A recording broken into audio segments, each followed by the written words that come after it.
Hello दोस्तों। आज बात करेंगे मार्केट विजर्ड्स बुक के सुपर ट्रेडर माइकल मार्कस की। जॉन्स हॉपकिंस से टॉप ग्रेजुएट, पीएचडी स्कॉलरशिप, लेकिन ट्रेडिंग ने सब छुड़ा लिया। तो चलो शुरू करते हैं उसकी जर्नी। समुद्र के किनारे कैलिफोर्निया की एक पहाड़ी पर बना एक शांत सा घर। नीचे लहरों की आवाज, ऊपर हल्की हवा और बीच में बैठा एक शख्स, माइकल मार्कस।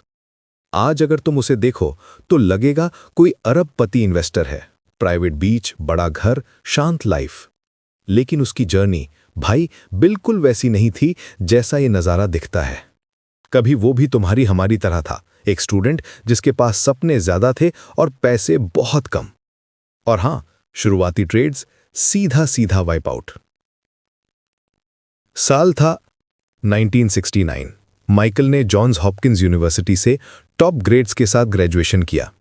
फी बेटा कैपा ऑनर्स और आगे के लिए पीएचडी इन साइकोलॉजी की फेलोशिप तक मिल चुकी थी। मतलब सेट लाइफ, प्रोफेसर बनेगा, रिसर्च करेगा, सेटल जॉब, सब प्लान्ड। लेकिन वहीं पर उसकी मुलाकात हुई एक लड़के से, जॉन। जॉन ने एक लाइन बोली जिसने माइकल की पूरी लाइफ की दिशा बदल दी। मैं तेरे पैसे हर 2 हफ्ते में डबल कर सकता हूं। सोचो, तुम पीएचडी के लिए बैठे हो और कोई आके बोल दे 2 हफ्ते में पैसा 2 गुना, वो भी बार बार। माइकल नया था, इन्वेस्टमेंट का जीरो एक्सपीरियंस, लेकिन दिल में लालच और क्यूरियोसिटी दोनों हाई। उसने सोचा, चल देखते हैं क्या होता है। माइकल ने लगभग $1000 की छोटी सी रकम निकाली और जॉन को अपना कमोडिटी ट्रेडिंग एडवाइजर बना दिया। $30 हफ्ते की फीस और साथ में पोटैटो चिप्स और सोडा का बोनस। पहला दिन, पहली बार ब्रोकरेज ऑफिस में एंट्री। महोगनी की टेबलें, शांत माहौल, आगे बड़ा सा कमोडिटी बोर्ड जिस पर प्राइसेस टिक टिक करके बदल रहे थे, जैसे हॉर्स रेस चल रही हो। माइकल सूट पहनकर बैठा है, दिल तेज धड़क रहा है, आंखें बोर्ड पर जमी है। इतने में लाउडस्पीकर पर आवाज आती है, सोयाबीन मील में खरीदारी की सलाह। माइकल जॉन की तरफ देखता है, शायद कोई confident pro trader type expression होगा, लेकिन जॉन उल्टा माइकल से पूछ लेता है, तुम्हें क्या लगता है हमें करना चाहिए? यहीं से क्लियर हो गया कि जॉन भी कुछ नहीं जानता, लेकिन ऑर्डर लग चुका था। कॉन्ट्रैक्ट खरीदा और जैसे ही कॉन्फर्मेशन आया, मार्केट ने जैसे सुन लिया हो, प्राइस टिक टिक करके नीचे जाना शुरू। पहला ट्रेड, पहला लॉस करीब $100। दूसरा ट्रेड कॉर्न, तीसरा व्हीट, आगे कुछ सिल्वर। पैटर्न सिंपल था, हर ट्रेड लाल, हर कोशिश फेल। पहले 8 ट्रेड, एक भी विनर नहीं, और कुछ ही समय में पहला अकाउंट पूरी तरह साफ। इतनी बार हारने के बाद ज्यादातर लोग कहते ये मेरे बस का नहीं है, लेकिन माइकल अलग था। उसे अंदर से लगता था, मैं पढ़ाई में टॉपर रहा हूं, यहां भी बस तरीका सीखना है। उसके पिता की एक छोटी सी लाइफ इंश्योरेंस पॉलिसी से मिले $3000 उसने फिर से ट्रेडिंग में लगाने का डिसीजन लिया। मां ने मना किया, लेकिन उसने रिस्क लिया। इस बार उसने पहले पढ़ना शुरू किया, चेस्टर केल्टनर की किताबें, मार्केट लेटर, बेसिक एनालिसिस, और वहीं से उसकी जर्नी में पहली हल्की सी रोशनी आई। केल्टनर के एक सिंपल रिकमेंडेशन से उसने गेहूं में ट्रेड लगाया, छोटा प्रॉफिट किया, फिर प्राइस वापस आने पर दोबारा एंट्री लेकर फिर प्रॉफिट निकाला। पहली बार उसे लगा कि ओह, ये काम हो भी सकता है अगर दिमाग से खेलूं, गैम्बल की तरह नहीं। फिर आया 1970 का समर। केल्टनर के लेटर में आया एक और आइडिया, दिसंबर कॉर्न खरीदो। उसने 3 कॉन्ट्रैक्ट ले लिए। उस साल एक बीमारी, कॉर्न ब्लाइट, ने पूरी फसल पर हमला कर दिया। सप्लाई कम, डर ज्यादा और प्राइस आसमान पर। कॉर्न, गेहूं, सोयाबीन, सब में उसने थोड़ी थोड़ी पोजीशन ली। जब वो समर खत्म हुआ तो जिस लड़के ने कुछ साल पहले $1000 का अकाउंट उड़ाया था, अब उसके पास करीब $30,000 थे। एक मिडिल क्लास फैमिली के लिए ये रकम बहुत बड़ी थी और माइकल को लगा कि ये जिंदगी का बेस्ट काम है। लेकिन कहानी यहीं खत्म नहीं होती।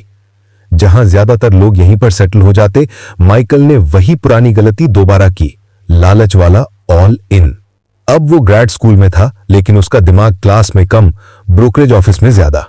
आखिरकार उसने पीएचडी छोड़ दी, न्यूयॉर्क शिफ्ट हो गया और खुद को प्राउडली स्पेक्युलेटर बोलने लगा। फिर मार्केट में एक नया थीम उठा कि ब्लाइट फिर से आएगा। उसने मां से $20,000 और उधार लिए, अपने 30,000 जोड़ दिए और पूरा $50,000 मार्जिन में लगाकर कॉर्न और व्हीट में मैक्सिमम पॉसिबल पोजीशन ले ली। शुरू में मार्केट साइलेंट रही, ना ज्यादा ऊपर ना ज्यादा नीचे। डर की वजह से प्राइस होल्ड कर रहे थे। फिर एक दिन वॉल स्ट्रीट जर्नल में बड़ा सा हेडलाइन छपा, जिसका मतलब यह था कि असली ब्लाइट तो शिकागो बोर्ड ऑफ ट्रेड के फ्लोर पर है, खेतों में नहीं। डर गायब और मार्केट ने फ्री फॉल शुरू कर दिया। कौन लिमिट डाउन चला गया? माइकल ब्रोकरेज ऑफिस में बोर्ड को बस देखता रह गया। दिमाग कह रहा था निकल जा, दिल उम्मीद में था कि शायद रिवर्स हो जाए, बट नहीं हुआ। उस रात उसके पास कोई चॉइस नहीं थी। अगली सुबह उसे पूरी पोजीशन काटनी पड़ी। उसने अपना पूरा 30,000 खो दिया और मां के 20,000 में से भी 12,000 डूब गए। दोस्तों, यह था उसका पहला बड़ा लेसन। पूरी जिंदगी की कमाई एक ही आइडिया पर कभी मत लगाओ। इतने बड़े झटके के बाद उसने सोचा अब जॉब करनी पड़ेगी। उस वक्त मंदी थी, यानी रिसेशन, इसलिए उसे लग रहा था कि शायद सिर्फ छोटी मोटी जॉब मिलेगी। इंटरव्यू देता रहा, लेकिन अजीब बात, जहां वो ओवर क्वालिफाइड था वहां भी सिलेक्ट नहीं हो रहा था। थोड़ी देर बाद उसे समझ आया, मैं खुद अंदर से ये जॉब नहीं चाहता, इसलिए सामने वाला भी फील कर लेता है। फिर उसे एक रोल मिला, कमोडिटी रिसर्च एनालिस्ट, रिनल्ड सिक्योरिटीज में। यह जॉब उसे सच में चाहिए थी, इसलिए इस बार वो सिलेक्ट हो गया। लेकिन यहां एक ट्विस्ट था। एनालिस्ट के लिए ट्रेडिंग करना स्ट्रिक्टली मना था। उसका ऑफिस और ब्रोकर्स की मेन हॉल के बीच एक ग्लास की दीवार थी। वो दिन भर रिसर्च लिखते लिखते उसी ग्लास से बोर्ड देखता, ट्रेड होते हुए देखता और अंदर ही अंदर जलता रहता। आखिरकार उसने फिर वही किया। उधार लेकर एक अकाउंट खोला दूसरी फर्म में। ब्रोकर के साथ कोड वर्ड सेट किए। आज मौसम साफ है, मतलब एक तरह का ऑर्डर। आज बादल है, मतलब दूसरा। वो ऑफिस में बैठकर फेस न्यूट्रल रखते हुए चुपचाप अपने अकाउंट में ट्रेड कर रहा था। पर रिजल्ट फिर से वही, बार बार लॉस। फिर 1971 में उसकी मुलाकात हुई एक ऐसे आदमी से जिसने उसकी पूरी सोच बदल दी। एड सिकोटा, MIT से पढ़ा हुआ, उस समय के शुरुआती सिस्टमैटिक ट्रेडर्स में से एक, और ऑलरेडी सक्सेसफुल। एड ने उसे 2 बेसिक चीजें सिखाईं जो आज तक हर ट्रेडिंग बुक में सुनने को मिलती हैं। लॉस छोटा रखो, जल्दी काटो, विनर को चलने दो, पूरी ट्रेंड राइड करो। एड खुद ट्रेंड फॉलोअर था, जैसे सिल्वर में शॉर्ट रहकर धीरे धीरे गिरते मार्केट को पेशेंस के साथ होल्ड करना। जब पूरी दुनिया बोल रही होती इतना सस्ता हो गया, अब तो ऊपर जाएगा, वो बस एक लाइन पर टिका रहता, ट्रेंड नीचे है, मैं तब तक शॉर्ट रहूंगा जब तक ट्रेंड बदल न जाए। माइकल के पास अब थ्योरी थी, रोल मॉडल था, लेकिन प्रैक्टिकली वो फिर से गलती करता रहा। या तो पेशेंस नहीं रखता, या जल्दी एग्जिट, या रैंडम ट्रेड्स, और नतीजा वही, लॉस। दोस्तों, बार बार हार के बाद भी उसने हार नहीं मानी। $12,500 सालाना सैलरी से थोड़ा थोड़ा बचाकर उसने सिर्फ $700 जोड़े। एक दोस्त ने और 700 लगाए और दोनों ने मिलकर एक छोटा सा जॉइंट अकाउंट खोला। उस समय निक्सन की प्राइस फ्रीज पॉलिसी लगी हुई थी। प्लाईवुड की ऑफिशियल सीलिंग प्राइस थी लगभग $110। माइकल खुद प्लाईवुड पर बियरिश रिसर्च लिख चुका था। प्राइस ऊपर नहीं जा सकते, शॉर्ट करने में क्या नुकसान। लेकिन मार्केट ने थ्योरी को अनदेखा कर दिया। एक दिन उसने देखा फ्यूचर्स 110 से ऊपर ट्रेड कर रहे हैं। पहले 110.10, फिर 110.20। मतलब कागज पर प्राइस फ्रीज है, लेकिन फ्यूचर्स मार्केट में डिमांड इतनी स्ट्रांग है कि लोग नियम की परवाह नहीं कर रहे। उसने सोचा, अगर आज इसे 110 से ऊपर जाने दिया है तो कल शायद कोई लिमिट ही ना रहे। उसने बस एक कॉन्ट्रैक्ट खरीदा। फिर धीरे धीरे प्राइस ऊपर जाती रही।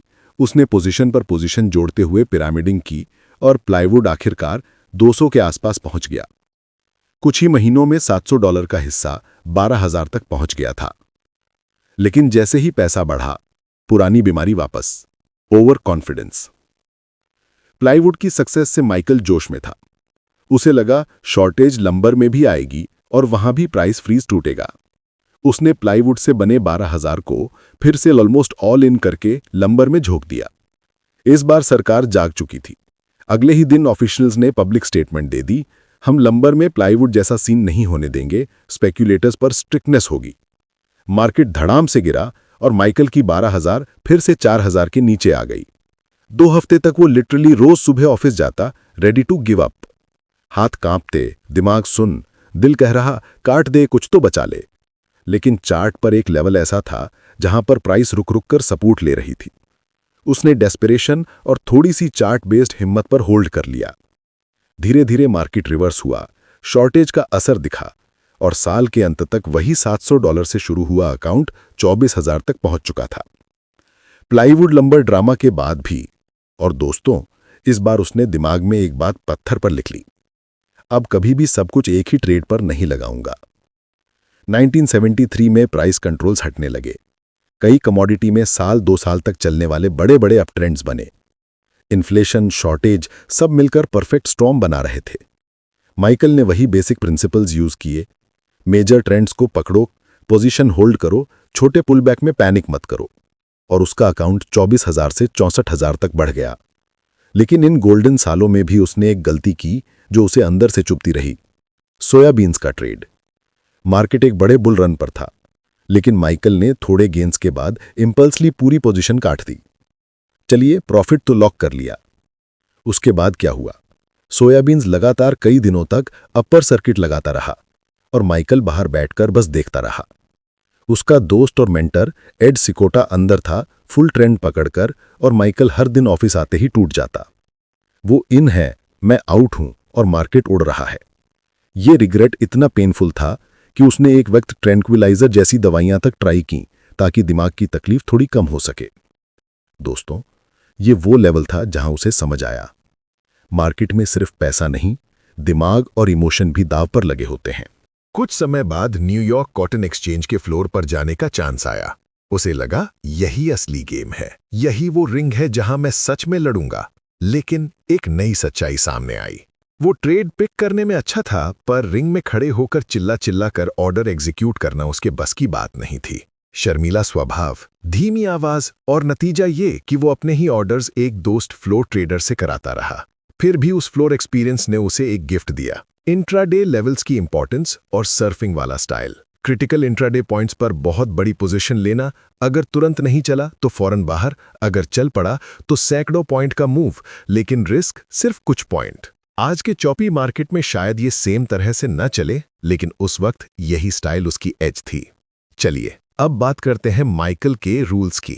सालों के उतार चढ़ाव के बाद माइकल ने अपने लिए कुछ साफ रूल्स बना लिए। हर ट्रेड में छोटा रिस्क, ज्यादातर कैपिटल सेफ। सिर्फ वही ट्रेड्स बड़े साइज से करना जहां फंडामेंटल्स स्ट्रांग हो, चार्ट्स ट्रेंड दिखा रहे हो और मार्केट टोन सही हो। यानी बेरिश न्यूज पर भी प्राइस ऊपर रहे या बुलिश न्यूज पर भी नीचे ना टूटे। पर एक सच्चाई वो खुद मानता था, मुझे ट्रेडिंग का खेल इतना पसंद था कि मैं हमेशा परफेक्ट सेटअप का इंतजार नहीं करता था। बहुत से ट्रेड्स सिर्फ टाइम पास और एक्साइटमेंट के लिए थे। उसका असली प्रॉफिट उन्हीं कुछ बड़े ट्रेड से बनता था जो उसके सारे क्राइटेरिया पर फिट बैठते थे। बाकी ट्रेड्स बस ब्रेक इवन के आसपास घूमते और उसे एक्शन देते रहते। दोस्तों, माइकल मार्कस की ये कहानी तुम्हें एक बात साफ दिखाती है, शुरुआत में हारना नॉर्मल है जब तक तुम सीख रहे हो और ऑनेस्टली खुद को एनालाइज कर रहे हो। सारा पैसा एक ही ट्रेड या एक ही आइडिया में मत फंसाओ। ये स्टाइल आखिर में ऑलमोस्ट हमेशा बर्बादी ही देता है। एक सिस्टम या गुरु से सीखा हुआ कट लॉस रन विनर्स वाला रूल सिर्फ सुनने की चीज नहीं, फॉलो करने की चीज है। और सबसे इंपॉर्टेंट, ट्रेडिंग की वजह से जिंदगी मत खो देना। मार्केट 24 घंटे खुला रह सकता है, लेकिन तुम्हारा दिमाग और रिश्ते हमेशा के लिए नहीं। तो दोस्तों, माइकल मार्कस की कहानी को यहीं पर एंड करते हैं। मुझे यकीन है कि आप सबको इस एपिसोड से कुछ ना कुछ जरूर सीखने को मिला होगा। नेक्स्ट वीडियो में हम मार्केट विजर्ड्स बुक के अगले सुपर ट्रेडर ब्रूस कोवनर की जर्नी और उनके पावरफुल ट्रेडिंग रूल्स के बारे में बात करेंगे। तब तक चैनल की पिछली वीडियोस देखते रहिए, चैनल को सब्सक्राइब कीजिए और अगर वीडियो अच्छी लगे तो लाइक एंड शेयर करना बिल्कुल मत भूलना। आप भी बन सकते हैं एक माइंडसेट वाले trader. Thank you for listening.